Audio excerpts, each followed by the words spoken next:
Soy travesti y peligrosa. No quiero ser práctica. Me cansé de que les parezca muy complicada mi existencia. Les incomoda utilizar los pronombres con los que me identifico. Acostúmbrense. Ella.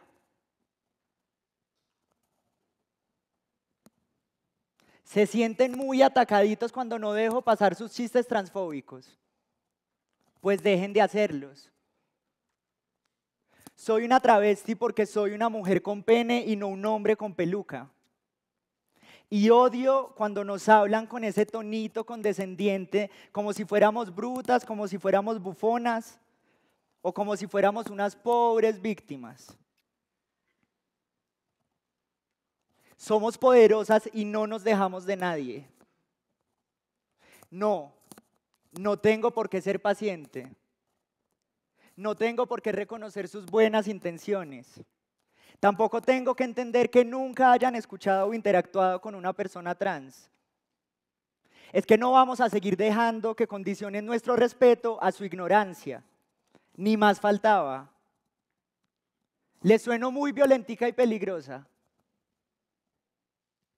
Sí, somos peligrosas. Somos peligrosas para el status quo. Somos peligrosas para todos los sistemas que nos parecen injustos porque vamos a cambiarlos. Somos las hijas de las travestis que no pudieron esterilizar. Soy la travesti peligrosa de la que tanto les advirtieron, pero esta vez no nos van a poder matar a todas. También dicen que soy peligrosa porque soy abogada, pero eso es como otra historia diferente. Quiero recordar una de las primeras veces que me puse prendas femeninas y fue cuando estaba en Bogotá, iba a salir de fiesta con mis amigos y salí a comprarme la pinta de ese día, estaba estrenando de pies a cabeza, tenía extensiones, tenía unas medias parecidas a las que tengo ahora hasta las rodillas, pero cuando intentamos entrar a 7 bares y discotecas de Chapinero en Bogotá, nos negaron la entrada a todas. Y en todas nos decían que a las travestis no las dejaban entrar a esos lugares porque las travestis éramos peligrosas, pelionas y agresivas.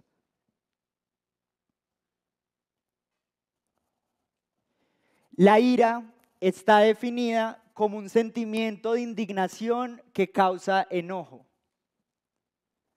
Yo me acuerdo que cuando a mí me dijeron que no podía entrar a esos lugares, primero sentí dolor, después sentí una profunda vergüenza por ser lo que yo era.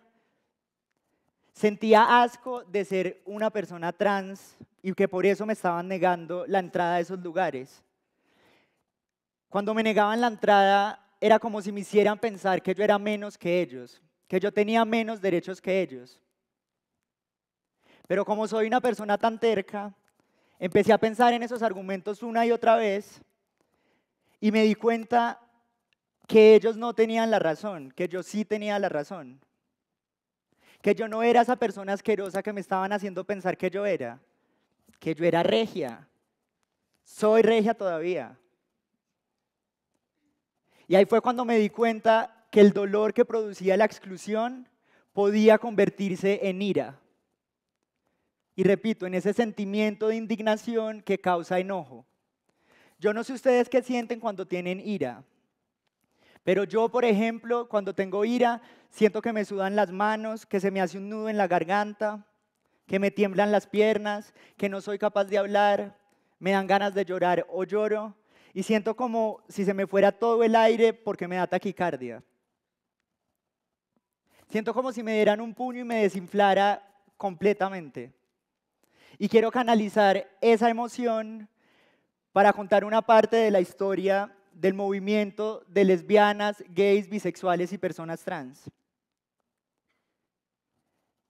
En 1969, en junio 27, en Nueva York, la policía intenta sellar un bar con la excusa de que no tenían una licencia para vender alcohol.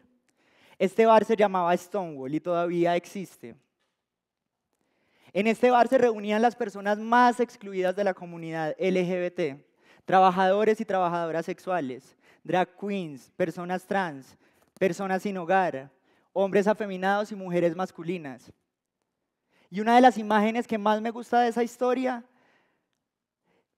es una imagen que repiten los historiadores, y es que a las drag queens y a las mujeres trans las estaban subiendo a un vagón y vieron cómo salía una pierna con unas medias veladas y unos tacones, y le pegaron una patada a un policía y este policía se cayó al piso. Y me gusta esa imagen porque me recuerda que la furia travesti estuvo presente en el movimiento LGBT desde sus inicios. Y me gusta esa historia porque además Stonewall nos lo han querido vender como una historia de hombres gays blancos que únicamente quieren casarse, y ha olvidado contar la furia travesti en la historia del movimiento LGBT. Esa noche en ese bar se encontraban dos mujeres trans que hicieron parte de la revolución LGBT en Estados Unidos. Una era Silvia Rivera, que era una mujer trans de ascendencia puertorriqueña y venezolana, y quien era consumidora de drogas y habitante de calle. Cuando ocurrió esto, ella dijo: esta es la revolución, no me quiero perder ni un instante. Silvia intentaba poner los temas del uso de drogas y de las personas que no tenían hogar en la agenda del movimiento LGBT, y por eso no la querían dentro del movimiento muchos. Cuando ella intentaba subir a la tarima para dar sus discursos, la bajaban o la abucheaban y le decían que es que ella era muy escandalosa y muy gritona. Marsha P. Johnson era una mujer trans afrodescendiente que más tarde, durante la epidemia del VIH-Sida, se convirtió en una activista muy importante. Y tanto Silvia como Marsha decidieron unir su ira y su furia travesti y fundaron una organización que ayudaba a personas trans sin hogar. Ahora vámonos para Latinoamérica. En Latinoamérica, la expectativa de vida de las personas trans es de 35 años. La expectativa de vida del resto de la población es de 76 años en Latinoamérica. Yo tengo 27 años. Eso en años trans es como ya oler a muerta un poquito. Ya estoy ahí al otro lado. En Argentina, Loana Berkins, quien era una activista trans, logró canalizar la ira de las personas trans en acciones políticas que transformaron la realidad de Argentina. Hizo un estudio con 300 personas trans, fundó una cooperativa de trabajo para darle más oportunidades a las personas trans que ejercían el trabajo sexual, y junto con otras dos activistas, entre ellas Marcela Romero, quien ahora es directora de la Red Latinoamericana y del Caribe de Personas Trans, y Diana Zacayán, decidieron que la ira que les hacía sentir la exclusión no la iban a utilizar en contra de ellas. Hicieron pactos políticos para tramitar sus diferencias y se organizaron para hacer una acción política. Esa acción política se concretó en una ley de identidad de género en Argentina. La ley de identidad de género en Argentina ha sido pionera a nivel mundial por varias razones. Porque reconoció las identidades trans desde el Estado, porque permitió que las personas trans cambiaran su sexo y su nombre en los documentos de identidad, y ya no les exigían ni trámites médicos, ni dictámenes psiquiátricos, ni de ningún tipo. En Argentina ahora la única forma que se tiene en cuenta para determinar el sexo es cómo se autodefine la persona. Pero además la ley incluyó el acceso a transformaciones corporales que las personas trans necesitamos para la construcción de nuestra identidad en la ley de identidad de género. Y a diferencia de lo que pasa hoy en día en Colombia, no se les exige a las personas trans ir donde un psiquiatra a decir que ser trans implica tener una enfermedad mental. En la ciudad de Buenos Aires, al menos el 1% de las entidades públicas deben tener contratadas personas trans. Es decir, que al menos el 1% de las entidades públicas deben ser personas trans.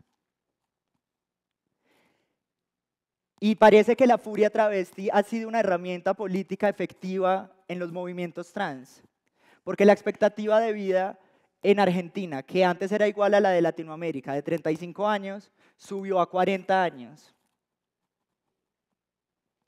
En Colombia hay una organización, hay una coalición de organizaciones y activistas trans y de la cual hago parte, se llama La Aquelarre Trans, y el año pasado logramos que el gobierno expidiera un decreto que permitiera a las personas trans cambiar el sexo en el registro civil sin ningún tipo de dictamen médico o psiquiátrico.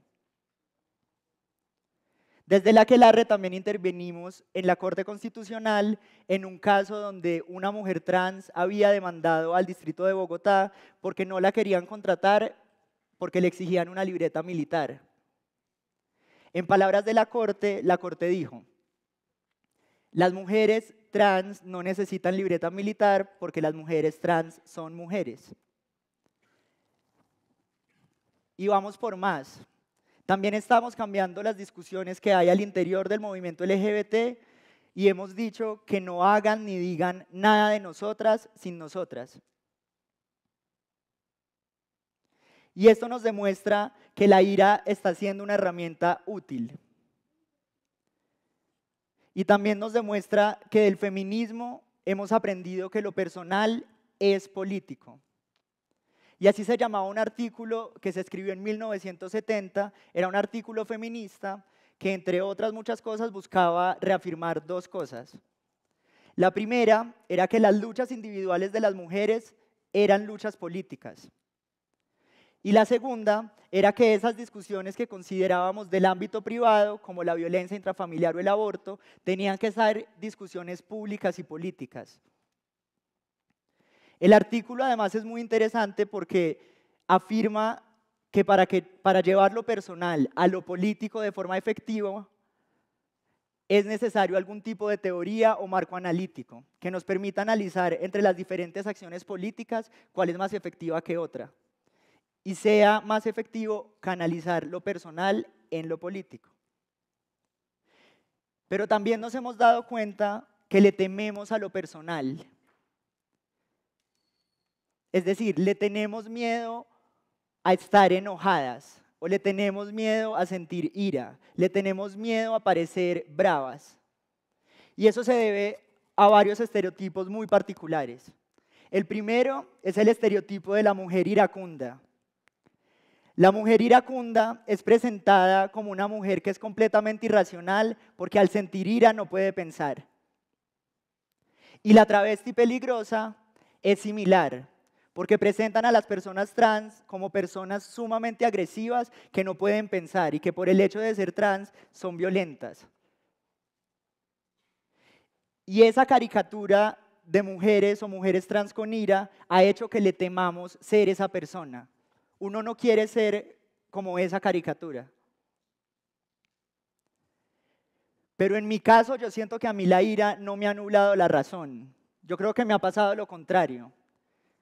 La ira me ha ayudado a ver con mucha más claridad aquellas relaciones de poder donde yo soy la oprimida. Y esa claridad solamente puede verse si creemos que otras realidades son posibles. Si creemos que lo que somos está bien. Si nos convencemos de que no es normal, que nunca, jamás, nadie nos haga daño. Pero además de que cuando respondemos a una acción violenta, está bien y es legítimo sentirnos bravas. ¿O cómo se espera que respondamos a un momento de violencia o cuando nos hacen daño? Yo creo que es legítimo sentirse bravo cuando a uno le hacen daño. Pero además, es muy importante creer que somos capaces de cambiar nuestras realidades y que nuestro destino no es, no debe ser y no puede ser que nos hagan daño. Es decir, tenemos que indignarnos siempre que nos hagan daño. Y para poder indignarnos siempre que nos hagan daño, necesitamos esa otra realidad que nos permita comparar, que nos permita pensar que es posible otro mundo donde no se nos hace daño. Y yo creo que ahí es donde es fundamental y urgente una utopía trans. Pensar en ese mejor mundo posible, el mejor de los mundos posibles para las personas trans. Que las personas trans nos sintamos con el derecho de preguntarnos y que la sociedad nos pregunte, si esta realidad no existiera, ¿cuál sería su fantasía? Y eso implica pensar que las condiciones en las cuales vivimos las personas trans actualmente son absolutamente inaceptables. Implica además sentirnos con el derecho de preguntarnos, si no existieran limitaciones, ¿cuál sería ese mundo ideal? Y yo creo que ese mejor de los mundos posibles tendría más personas en las universidades que en las cárceles. O tendría un mundo sin cárceles y con muchas oportunidades de trabajo. Un mundo donde la economía es justa, redistributiva y participativa. Un mundo con universidades públicas, críticas y accesibles a todas las personas trans. Un mundo sin jerarquías. Un mundo donde no se invierte absolutamente nada en guerra. Un mundo donde a mi pareja no le dé vergüenza decir que me ama y que me desea. Un mundo donde no tengamos que estar recordando que las mujeres trans somos mujeres. Un mundo donde tener senos con pene también puede ser bello y donde tener barba con vagina también puede ser sinónimo de sexy. Un mundo con mucho sexo, con muchos orgasmos, con mucho placer y con anos libres de tabúes. Un mundo donde todos y todas seamos libres y felices. Y no vamos a descansar hasta que todas las personas trans, absolutamente todas las personas trans, seamos libres y felices. Y aunque hay muchas mariposas que tienen miedo de salir de su capullo, tienen que saber que no están solas. Porque aquí afuera las mariposas volamos en manada. Y batimos nuestras alas con mucha, pero mucha furia travesti.